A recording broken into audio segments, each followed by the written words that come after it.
Reducing assembly complexity, reducing material usage, or weight reduction are three reasons why you might employ a generative design tool such as Topology Optimization. Now, Topology Optimization is a form finding process. It can start with a number of design rules or goals and then explores a number of possible permutations of a solution to find the best option. The product you see on the screen is a small pipe assembly made up of a number of components. We're going to use Topology Optimization for designers inside of NX to come up with a new design. One that has far fewer components but is also lighter, but more importantly still maintains the design intent. So let's take a look at our optimization geometry and our original assembly side by side using the latest window management tools. So the part on the left contains all of the geometry that we're going to be using for our topology optimization. We have the design space, which is the volume in which the optimized geometry will reside within, and then the bores of the pipework modeled as solid bodies, each one having either some thickness or a keep in or keep out rule associated with them. Now, a material has already been assigned to the geometry, so let's take a look at the load cases. We have a couple of features that are fixed, and those are the top and bottom flanges. We also have some pressure forces associated with the internal bores. Now all that's left to do is to run the optimization itself against a mass target of 6 kilos in this case. So the optimization runs a number of different iterations to get to a result which is suitable based on the characteristics and rules that have been set.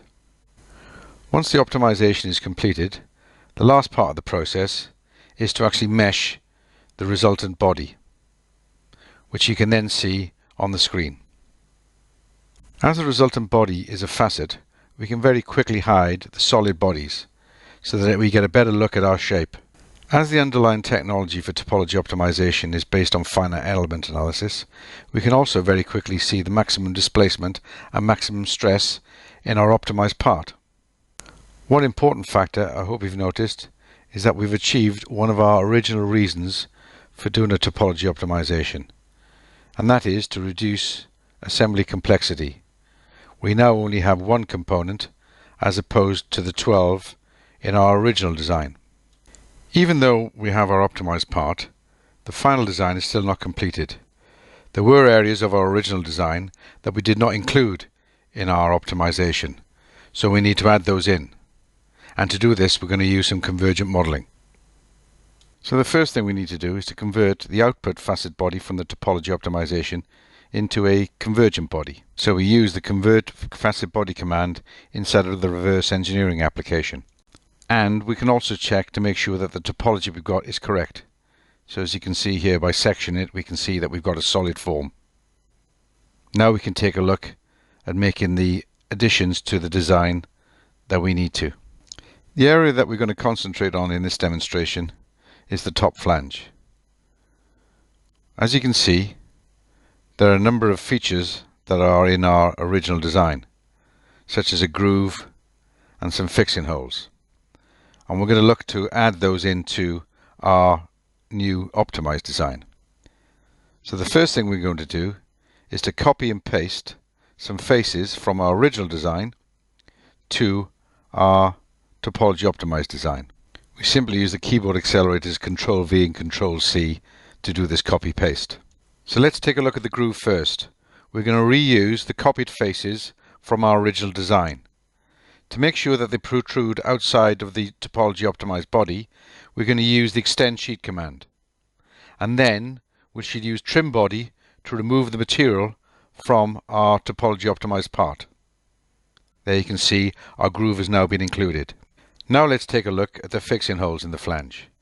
Again, we're going to utilize one of the copied faces from our original design, but this time we're going to use it to position the holes.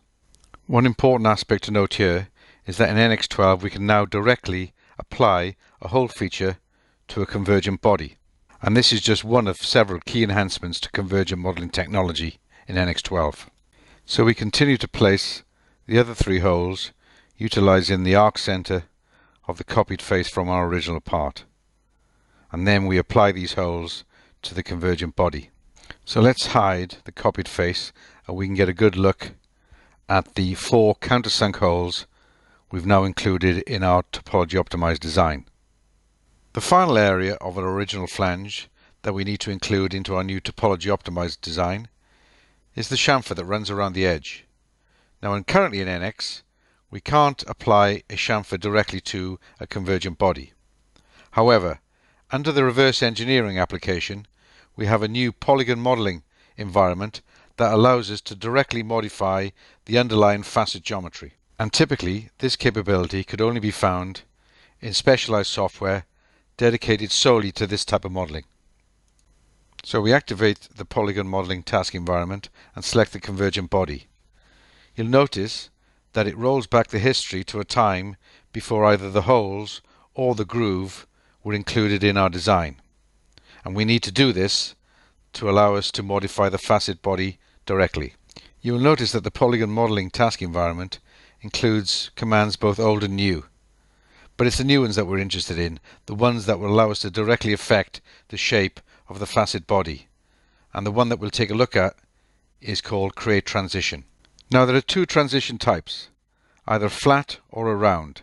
One simulates a chamfer, the other a radius. We've also got the option to either have an open or closed boundary, and we're going to select a closed boundary in this instance because we want the flat to run around the complete profile of the flange. The size of the flat has already been input, and now we select around the profile that we want to transition. Notice that we get a preview, and when NX has enough information, it completes the profile and adds in the transition. So there we have our chamfered flange. Now I did mention there were 2 types of transition. So let's take a look at the second type, the round. This is used when you want to modify the edge of a facet body to simulate a blend. Again, we go through a similar procedure as we did for the flat. And again, you have the same option whether you want a closed or open boundary. In this case, again, we're going to go for the closed boundary. And again, you get the preview. And as we select points around the periphery, it builds up the profile. We've also got the ability to dynamically drag the profile to make sure NX completes the command as we need it. And there we are. We now have a nice transition similar to a blend that's on the internal bore. So all that's left to do now is to exit the polygon modeling environment, and you'll notice that all of the downstream features such as the trim for the groove and the hole features update. This means that our convergent body is now a full citizen of a history-based approach to modeling. So to recap, you've seen how we're able to use topology optimization inside NX to reduce assembly complexity. You've then seen how we can use the new tools in convergent modeling to make modifications and additions to our optimized part. The finalized design could then be manufactured using traditional manufacturing techniques like casting, or if preferred, we could use 3D printing to generate the model.